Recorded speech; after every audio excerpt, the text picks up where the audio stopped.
exciting. It's the finale of season 2, episode 10. Now, because we're in Washington State and we're in phase 2, we're able to go to another house where we can have 2 separate households in one home. So it's going to be exciting. We're going to go to a new kitchen and have a surprise guest. So stick with me. Let's go. Hello everyone, here we are in the kitchen. It's great to see all of you. Remember, I told you we were going to have a new kitchen and a guest star. This is my good friend Janet, and today she's going to teach us how to bake an oven pancake, which also can be called Dutch oven pancake, and there's other, or German oven pancake. There's a bunch of different nationalities that make a similar thing.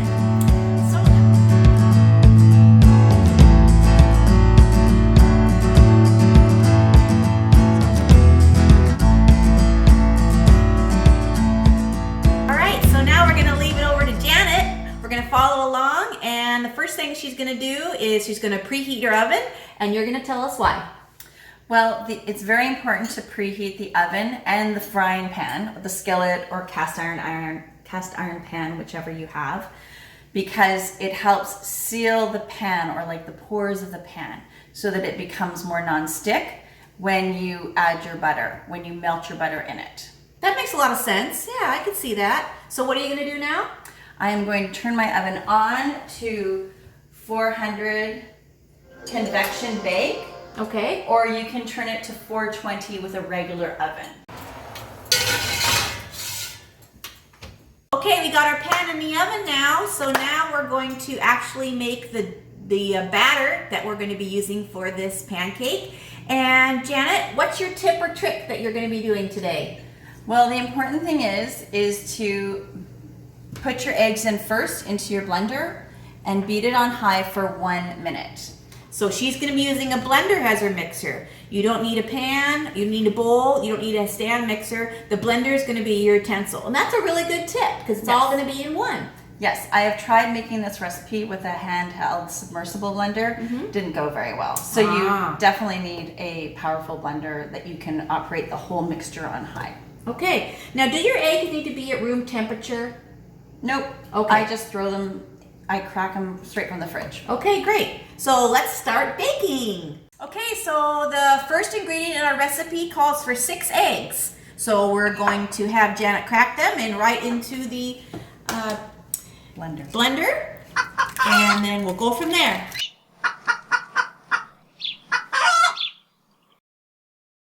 Janet, does it matter if we use brown eggs or white eggs, or that? No, I just prefer brown eggs. I just, for personal reasons. Okay. It's nothing. Okay. I like to buy pasture raised eggs because the yolk has more color.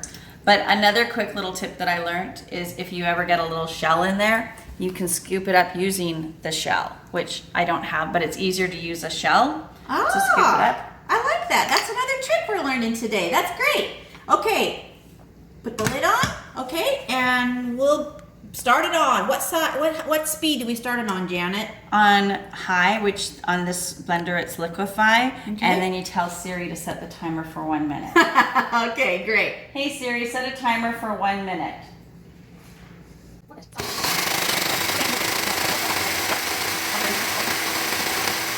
So after it's done beating on high, or blending on high for a minute, you turn it down to your lowest setting, which on this one it's stir, and you're going to be getting ready to put in your other ingredients, which is the first ingredient is milk. So we're going to be doing milk, and remember we're going to be using our liquid measuring cup. Now if you want to have a dairy-free one, Janet has used goat milk before, and so you can substitute that. So we're going to be taking and making 1 cup of milk.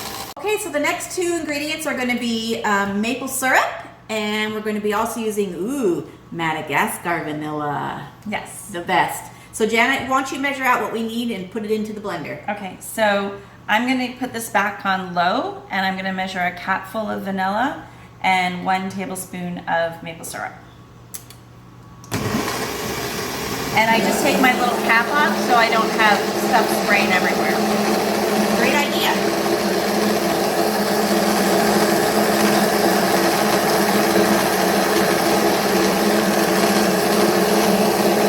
Gotta love this blender. What a great idea. Post in the comments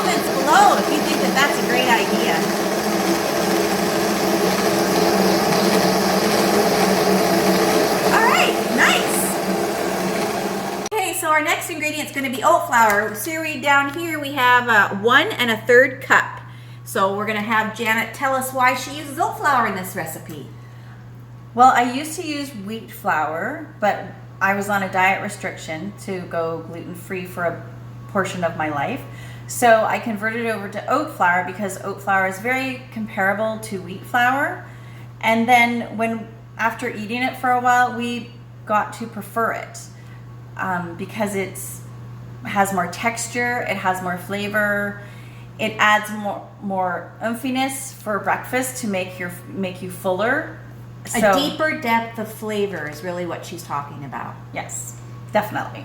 So we really prefer it now over wheat flour. Okay, that's exciting for all of our gluten-free ones. Okay, Janet, let's do it. Okay, so the blender should be continuing to go on low. And so I turn it back on and I scoop it. I don't dump the flour in. I scoop it and gradually add it into the blender. Because I love that she does it right at the top there, you guys. Cindy, you want to get a good look at that and see how she does it?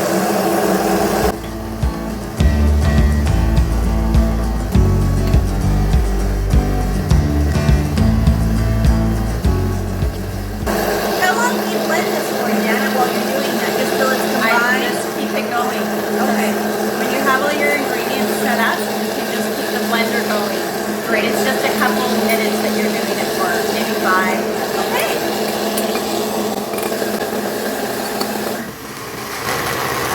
Okay, so anyway, do you have any optional ideas or anything, Janet, that you might like to tell our viewers? Every once in a while, when I have it in the fridge, I will put in a dollop of Greek yogurt, and that just kind of adds some more flavor and umphiness to fill up my kids so that they're not hungry an hour later, like after pancakes. That sounds great. Okay, hey, I think I heard Siri. Is the oven ready now? Yes, it is. Okay, let's go there and take out the pan. All right, so we don't take the pan out of the oven. Okay. You keep the pan in the oven. What you do is you need a 1/4 cup of butter or 4 tablespoons of butter.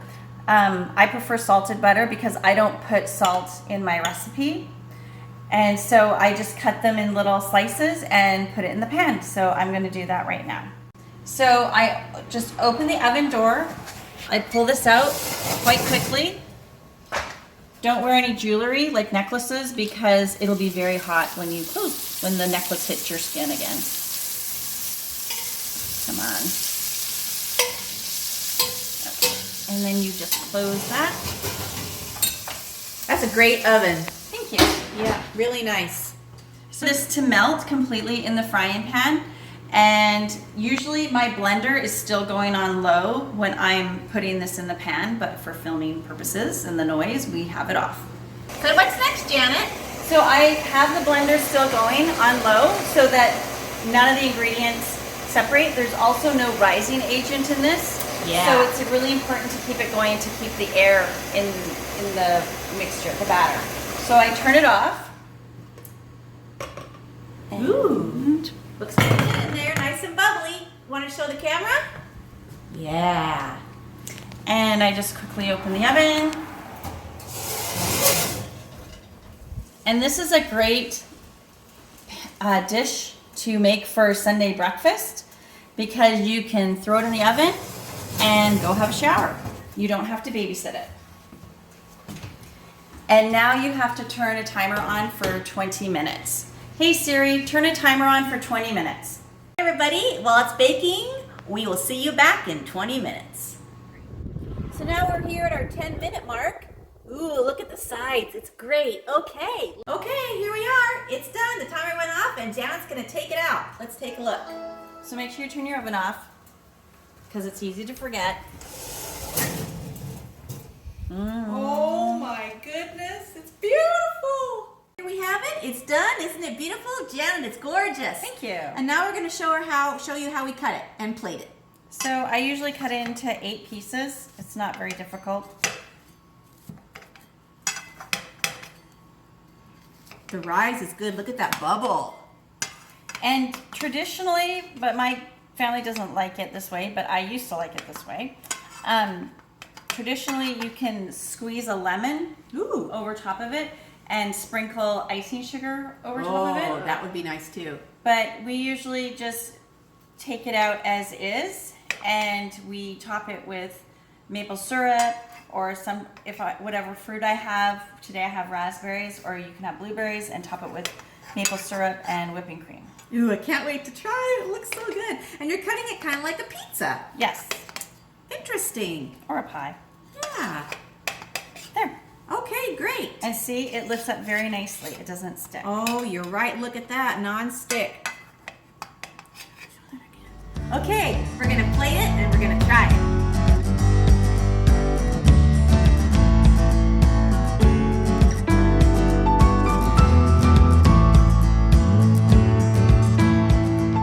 Well, everybody, here we are. Here's our 2 plates that we're going to try. Looks delicious. And now the fun part. Let's try it, Janet. All right, sounds good. With cream, a raspberry. Oh, Janet.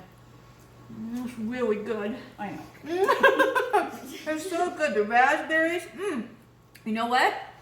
You can really taste the fluffiness, and it doesn't even have any rising agent. No. And that's what the blender did. Yes, it kept the air in it. Yes, that's right. I really can try that. And the maple syrup really adds it. It's delicious. I hope you guys make it.